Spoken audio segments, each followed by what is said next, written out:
senhoras! Olá, senhores! Estamos aí de novo, né? Sou Dimas Vilaça, professor de Ciências Naturais do EAD, concursos, e hoje nós vamos abordar um dos tópicos aí da nossa ementa, dos concursos que os senhores vão prestar, que é um beabá da química, tabela periódica dos elementos, classificação periódica. Eu costumo dizer, nas aulas mais longas, né, que a tabela periódica é muito parecida, essa parte da química, com você aprender a escrever.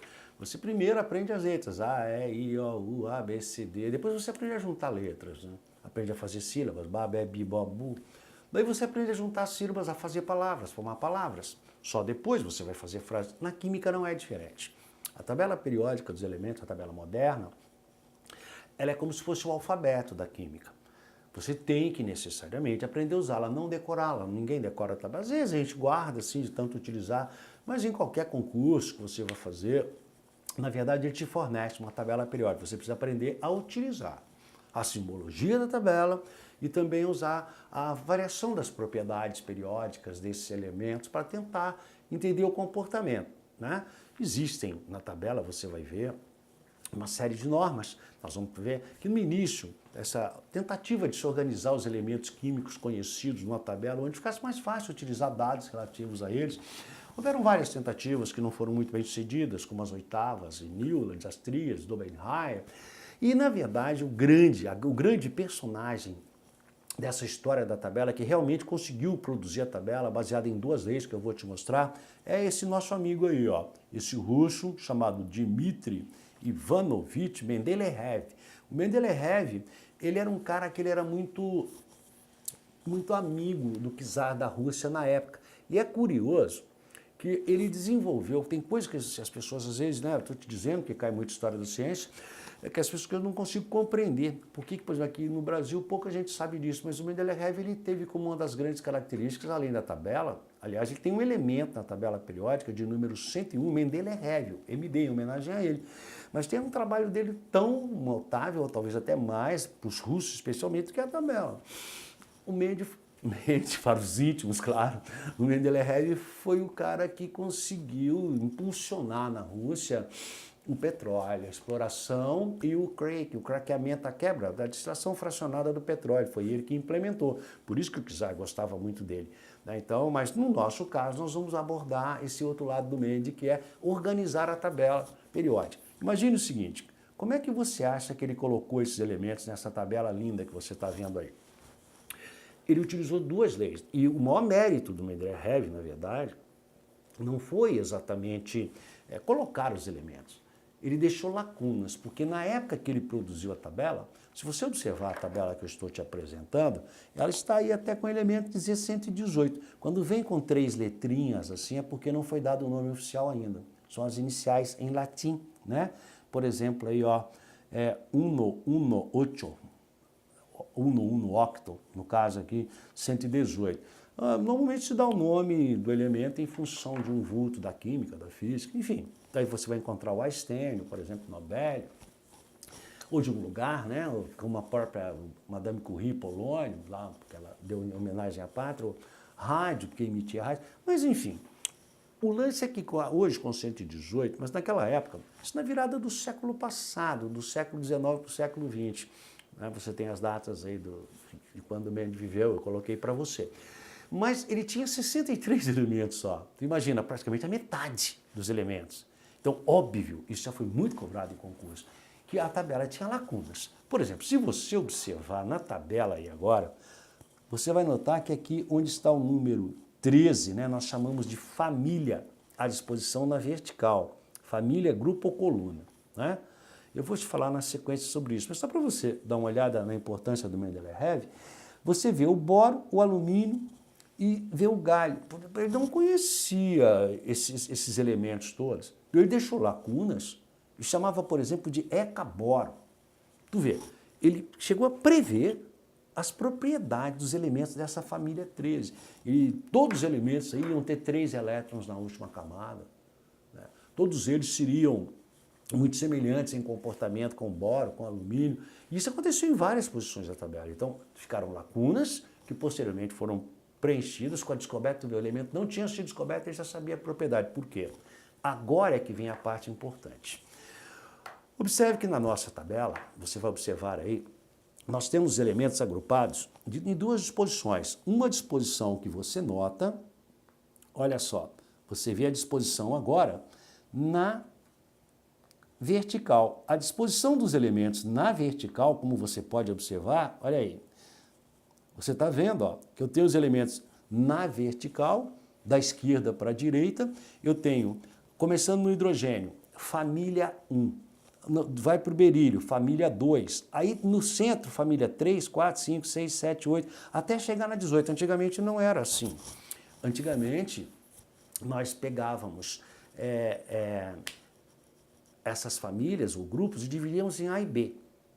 Então são 18. Então ficava da esquerda para a direita. Algumas provas ainda aparecem. 1A, 2A. Aí vinha no centro da tabela, onde está em amarelo, são chamados metais, vinha 3B, 4B, 5B, 6B, 7B, 8B1, 8B2, 8B3. Aí depois nós tínhamos a 9 e a 10, aí voltava para as A, 3A, 4A, 3A no boro. Hoje em dia a gente coloca na linear, então são 18 grupos ou famílias. Essa é a primeira lei do Mendes. O que é a primeira lei? Ele diz que elementos colocados na mesma vertical apresentarão propriedades químicas semelhantes. Ou seja, todas as propriedades do lítio, lá na 1, que você está observando, se você notar aqui, ó, eu tenho aqui o lítio, ó, na nossa família 1, antiga 1A, eu tenho o lítio, que você observa aí, ó, e ele tem um elétron na última camada. Mas se você pegar, por exemplo, o sódio, o rubídio, olha, o césio, o frâncio, todos terão um elétron na última camada. Portanto, todos darão o mesmo tipo de reação. Né? Quer dizer, o mesmo composto que eu formo com lítio, óxido de lítio, Li2O. Como é que seria o óxido de césio? CS2O. Então, todos, essa primeira lei do Mendeleev ainda é atual, ainda hoje.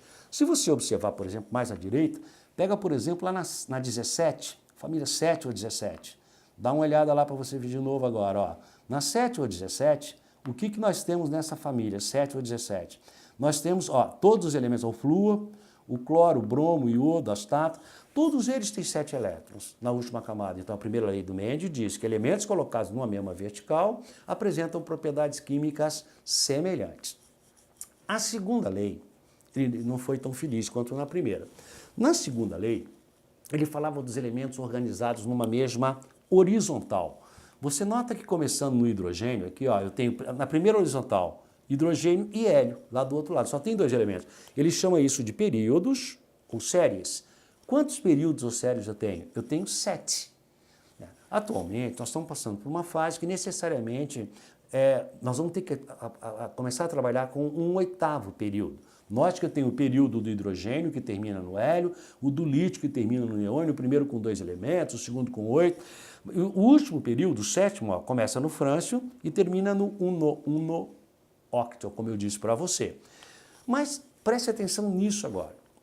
A partir do elemento de Z92, que você vê aí, urânio, o urânio é o último elemento natural. Depois do urânio, todos os outros elementos são artificiais, cuidado com isso. Esses elementos não existem na natureza. Por exemplo, tu vê o neptúnio, plutônio, olha aí, ó, americium, berquélio, califórnio, astênio, ferro, Mendeleev, que eu marquei para você.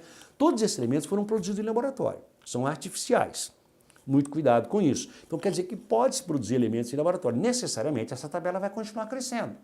Então necessariamente, quando eu conseguir produzir em laboratório um elemento com número atômico OX 118, eu vou ter que ter um 8º período. Mas a nossa tabela atual ela tem 18 famílias, ou grupos ou colunas, propriedades químicas semelhantes. Está valendo a lei do Mendes. E apresenta 7 séries ou períodos. Está crescendo. O problema é que na segunda lei, o Mendes ele afirmava o seguinte, que os elementos colocados em uma mesma série ou período, na horizontal, eles deveriam apresentar pesos atômicos crescentes.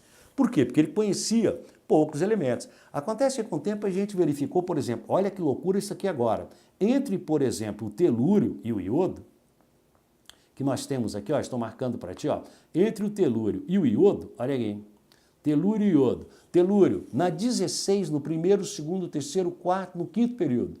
E o iodo na 17, no 5º período. Há uma inversão nessa lei. Se você observar na sua tabela, tu vai ver que, segundo o Mendes, a massa ou peso atômico do iodo teria que ser maior que a do telúrio. E eu já encontrei isso em várias posições da tabela. Então, essa segunda lei dele foi uma incorreção e teve como causa, óbvio, pouco número de elementos que ele conhecia. Um seguidor dele, um aluno dele, um orientado dele, Moseley, consegue corrigir essa lei da tabela, a segunda lei da tabela. Então a primeira ainda vale. Elementos na mesma vertical, propriedades químicas semelhantes, mesmo número de elétrons na última camada, mesmos tipos de compostos, por isso que estão organizados na mesma. Vou pegar um exemplo clássico aqui. Pegue, por exemplo, olha aqui, ó, nitrogênio, fósforo, arsênio, antimônio, bismuto. Esse elemento está na 15, na 5A. Todos apresentam 5 elétrons na última camada, formam os mesmos tipos de compostos. Então a primeira é atual. O Moseley corrige a segunda. Não, mestre, o que está aumentando da esquerda para a direita até aumenta a massa ou o peso atômico. Mas há regiões que não se verificam, então não pode generalizar. O Moseley descobre que o que aumenta da esquerda para a direita é o próximo assunto que eu vou te mostrar, o número atômico. Porque você observa, o número atômico, o Z, é o número de prótons. O hidrogênio é 1, o hélio é 2, o lítio é 3, o berílio ó, é 4, olha lá, o boro é 5. Olha só, boro é 5, tu vai seguindo. Continua seguindo. O boro é 5, o carbono é 6, ó, nitrogênio 7, oxigênio 8, flúor 9, neônio 10, ó, o sódio 11, 12, 13, até chegar em 118 lá no óxido. Então, a segunda lei do Mendeleev foi corrigida pelo Moseley. Daí a gente fala o número Z, o número atômico, é o número de prótons. Ele diz que elementos colocados na mesma horizontal teriam seus números atômicos crescentes. Essas duas leis nos guiam na tabela periódica. Observe que agora nós estamos passando para a fase seguinte aí da tabelinha, né? Observe, as notações que a gente costuma utilizar na tabela. Então você vê, a primeira coisa importante que eu te disse é o número atômico. O que é o número atômico? É o número de prótons. Então é como se fosse a carteira de identidade. Como é que varia o número atômico? Se ele é o número de prótons que estão no núcleo, vai ser sempre um número inteiro, variando de 1 a 118 na nossa tabela. Não existem elementos diferentes com o mesmo número atômico. Você vai ver que às vezes existem átomos que têm mesmos números atômicos, mas têm diferentes números de nêutrons. Nós vamos chamar isso de isótopos na sequência, tá? Mas, na verdade, o número atômico indica exatamente o número de prótons, é a carteira de identidade. O número atômico caracteriza o elemento químico. O segundo valor é o número de massa. Esse número de massa que eu te mostro aí, ó, a notação que a gente usa, você pode ver aí, mostra que o Z deve estar sempre colocado, ó, o Z está sempre colocado na extremidade, ó, na parte inferior, na extremidade esquerda. Olha só, isso é o Z, ó. O número de massa tanto pode estar à esquerda ou à direita, mas em cima. Por exemplo, eu vou representar para você um átomo do elemento químico, vamos lá, sódio. Como é que eu faria? Na de Z igual a 11 e de número de massa 23. Ó. Isso quer dizer o quê? Que cada um átomo de sódio ele tem 11 prótons no núcleo. Ó, o Z é o número de prótons, olha ali em cima. E quantos nêutrons ele tem? 23 menos 11, ele tem 12, porque olha lá, aqui agora, ó, se o número de massa é prótons mais nêutrons, ou se o número de massa é Z mais nêutrons, já que prótons é o número de nêutrons, se eu quero calcular nêutrons, é só fazer nêutrons, ó, é o de cima menos o de baixo. Então, um átomo de sódio ele vai ter 11 prótons no núcleo, 11 elétrons na eletrosfera, ele está neutro, e vai ter 12 nêutrons no núcleo. 11 prótons e 12 nêutrons no núcleo. E 11 elétrons girando na eletrosfera. É isso que essa notação quer dizer. Você compreendeu? Muito bem. Então, essa é a notação oficial. Eu, particularmente, costumo usar essa notação aqui, ó. Sabe por quê? Porque eu deixo esse lado liberado se eu quiser colocar uma carga qualquer a respeito de cátions e íons, como a gente vai falar na sequência. Muito bom, meninos. Então, continuando. Vamos lá, trabalhando, vamos tirar essas notações. Bom, agora as definições que eu queria que você pegasse nessa primeira aula. Observe. Cobra muito isso nesse tipo de concurso que vocês vão fazer. Isótopos, isóbaros e isótomos. Olha o primeiro. Nós dizemos que dois ou mais. É curioso que a grande parte, a maior parte dos elementos da tabela periódica, eles têm isótopos. Por exemplo, você ouve muito falar. O isótopo do urânio que é usado para fazer a bomba atômica, o isótopo do urânio usado em reatores, é o isótopo 235. Observe isso, número de massa 235. Ah, então tem mais de um tipo de urânio? Tem. A gente conhece 5 isótopos do urânio. 2 mais notáveis. O urânio é sempre, a gente sempre nota o urânio assim, ó. Deixa eu fazer uma anotação para você aqui, só para você acompanhar. Olha aqui, ó, átomo de urânio, ó, de número atômico 92, ó, e de número de massa 235. Mas eu poderia representar assim, ó, urânio 92, 238. Isso quer dizer que é o átomo do mesmo elemento. O número atômico é o mesmo. Então, é o mesmo elemento químico. Mas tem propriedades diferentes, propriedades físicas diferentes. O 235 é aquele que emite muita radiação, que pode aquecer a água, gerar espaço de uma turbina, produzir energia elétrica, como lá em Angra, 1 e 2, ou pode ser utilizado para liberar uma grande quantidade de energia e fazer um estrago imenso, né? Então, esses são os isótopos. Observe que o hidrogênio, eu também conheço 5 hidrogênio, 1, 2, 3, 4, 5. Aqui eu citei 3 mais notáveis. O hidrogênio chamado de próton, ou hidrogênio leve, que é o que mais existe na natureza, o hidrogênio chamado de deutério, que é para fazer água utilizada em laboratório para produzir água pesada, e o trítio, que é radioativo. Esse trítio é utilizado na bomba H, na bomba termonuclear, que usa uma bomba atômica de estopim, na verdade. Então, isótopos, mesmas propriedades químicas, ligado nisso. Por quê, Dimas? Porque eles têm mesmos números atômicos, olha aí, ó, os números atômicos são iguais, observe, tranquilo? Mas têm propriedades físicas diferentes, porque têm diferentes números de massa. Compreendeu? Então tá. Podemos passar para frente? Então vamos para frente. Bom, esse é o primeiro, isótopos. Bom, o segundo, isóbaros. Observe que eu utilizei o cálcio e o argônio, um metal alcalino terroso, tá, da família 2A, e um gás nobre. Note que agora eu tenho átomos de elementos diferentes, porque olha, se eles são átomos de elementos diferentes, agora você vai entender, ó, porque tem números atômicos diferentes. Mas ó, tem mesmos números de massa, então propriedades físicas são iguais. Isóbaros, elementos químicos diferentes. Propriedades químicas, portanto, gás nobre, dificuldade para reagir. O cálcio é um metal altamente reativo. Mas os números de massas são iguais, são os isóbaros, bastante cobrado também. Bom, vamos dar uma limpadinha, né? E vamos ver o próximo conceito, isótonos. Note que nos isótonos eu tenho também elementos químicos diferentes. Você consegue perceber? Olha, porque aqui ó, um é o cloro, 17, o outro é o cálcio, um é halogênio. Halogênio é quando está lá na 17, flúor, cloro, bromo, iodo. Muito bem. E os números de massa também são diferentes. Pô, então o que eles têm de igual? O número de nêutrons. Lembre-se que o número de nêutrons, ó, é igual ao número de massa menos o número atômico. Por quê? Porque número de massa é número atômico mais número de nêutrons, né? Aqui onde está número atômico, tu podia colocar número de prótons também, ficaria a mesma coisa, porque número atômico é o número de prótons. Então observe, 37 menos 17, ó, de cima menos de baixo. Olha aqui, nêutrons, A menos E. De cima, ó, opa, de cima menos de baixo, 20. Ó, 20, 40 menos 20, 20, os dois são isótopos. Percebeu? Elementos químicos diferentes. Tem propriedades químicas diferentes e propriedades físicas também diferentes. Muito bom, moçada. Vamos para frente, né? Então vamos lá, muito bom. Agora, um outro conceito interessante para nós, elementos isoeletrônicos, para você não confundir lá com as definições anteriores, também bastante cobrado. Iso é igual, são elementos que têm o mesmo número de elétrons. Observe que eu tenho, por exemplo, eu peguei o fósforo, ó, mas você nota que não está fósforo agora, como eu podia ter colocado para você, olha aí, assim, ó, fósforo, ó, 15, né, apenas assim, ó, 1532. Mas não tem nada do lado. Quando não tem nada aqui, ó, é porque é um zerinho. Indica que o número de prótons é igual ao número de elétrons, um elemento neutro. Não é o caso do fósforo. Ele está indicando que tem 3 cargas negativas a mais. A gente chama isso de ânion, indicando que o fósforo ganhou 3 elétrons. Então, se o número de prótons é 15, ó, porque é um número atômico, ele teria, quando assim, ó, quando não tiver nada do lado, ou um zerinho, teria 15 elétrons. Aí ele ganhou mais 3, então ele tem 18 elétrons, olha só. Ele tinha 15, ganhou 3, por isso que ficou com 3 cargas negativas a mais, um ânion. Já o cálcio, o contrário. Você veja, o número de prótons, ó, aqui, é 20.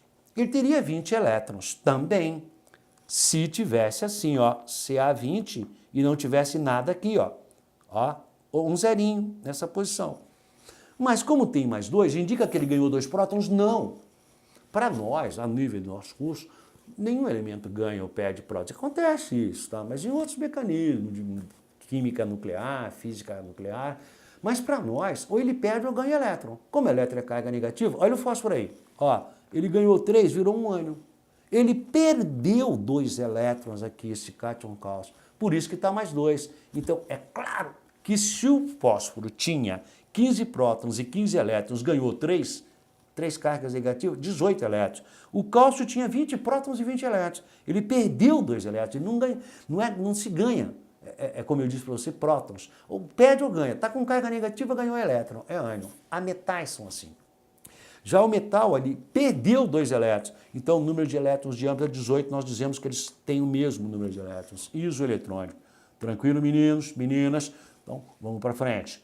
Muito bom. Nós agora, olha só, eu estou te mostrando aqui uma coisa que a gente vai trabalhar muito, que é o diagrama de Pauling nos exercícios. Você lembra disso?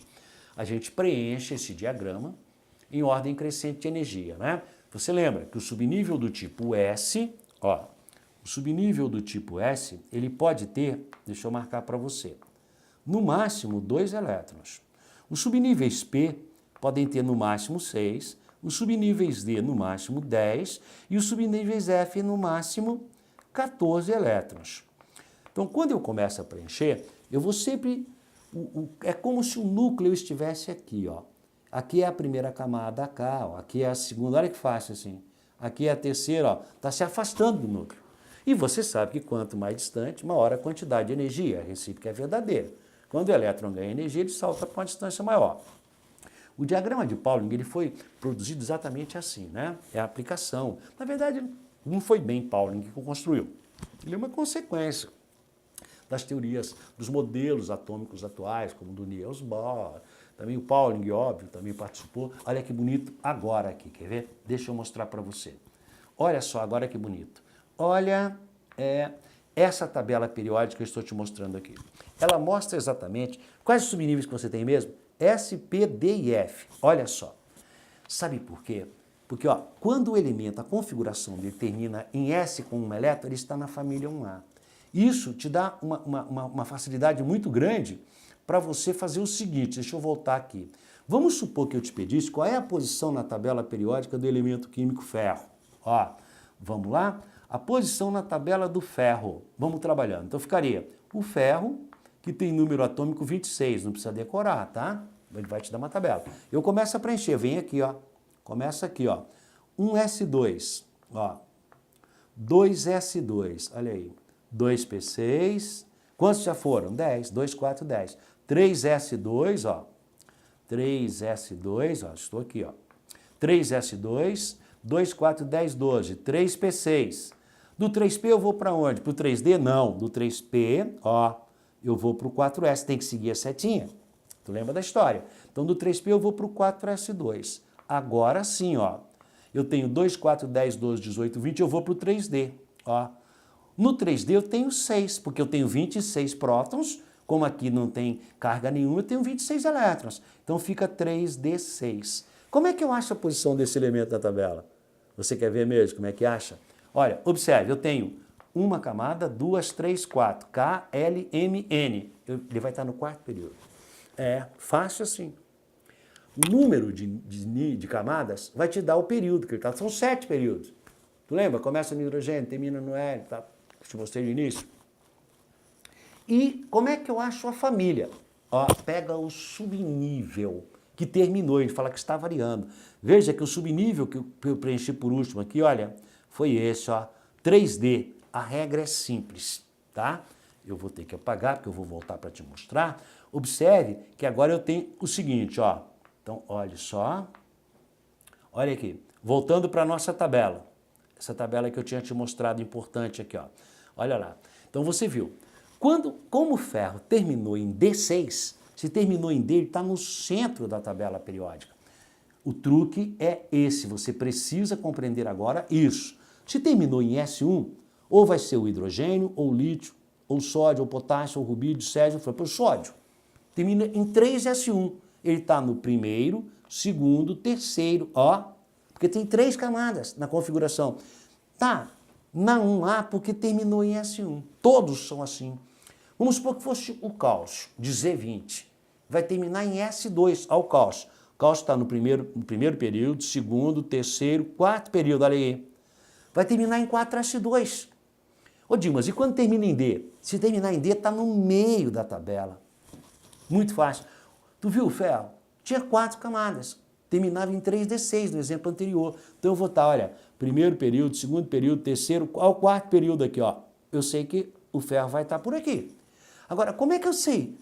A família. Não foi D6? Olha aqui, ó. Aqui é D1, D2, D3, D4, D5, D6. Olha o ferro lá. Viu que simples? Ô, Dilma, se for D10, tá aqui. Tá? Agora, e se terminar em P? Vai estar à direita. Observe, por exemplo, se fosse o cloro, estaria à direita. Se terminar em F, vai estar abaixo. Muito bem, meninos. Nós continuamos na sequência. Muito obrigado. Espero que tenham compreendido. Um beijo grande e fiquem com Deus.